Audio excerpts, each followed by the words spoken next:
દેશની જનતાએ જે નરેન્દ્ર મોદીને વોટ કરીને વડાપ્રધાનની સીટ ઉપર બેહાડ્યા છે ને દિલ્હીમાં, એ તમારો વોટ બાતલ નહીં જવા દે. એની 100% ની ગેરંટી છે. અને અમુક લોકો પાછળ ચૂટકલીઓ કરી છે ને, વાતો કરી છે ને કે નરેન્દ્ર મોદી બાલીકોર બહુ ટીચોય છે ને, તો રખડેલ થઈ ગયા છે ને, આ દેશમાં પેલા દેશમાં રખડેલ કરી છે ને, કશું કોમ ધંધો કરતા નહીં, જનતાના પૈસા વાપરી છે ને, આરામથી ફર્યા કરી છે ને, એવું બધા વાતો કરતા થઈ ગયા છે અત્યારે આ નરેન્દ્ર મોદીના પાછળ.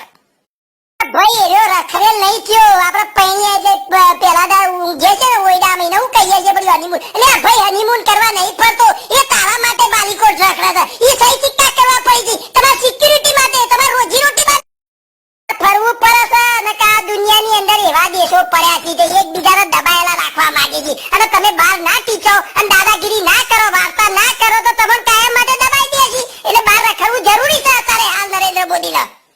તું એક વાત વિચાર કર, તું તારા ઘરમાં તારો છોકરો બહેરોને જીવાડવો હોય તો તું બાલિકો નહીં ને તો કમાવા માટે બહાર જોજી. તારે જીવી છે તારો ઘરનો છોકરો ને કે કેવી રીતે જીવી એવી રીતે જ મોની લે. આ ભાઈ બહાર રખડજે ને તો જ તમે જીવશો, નકર તમે ઠોકી જાજો.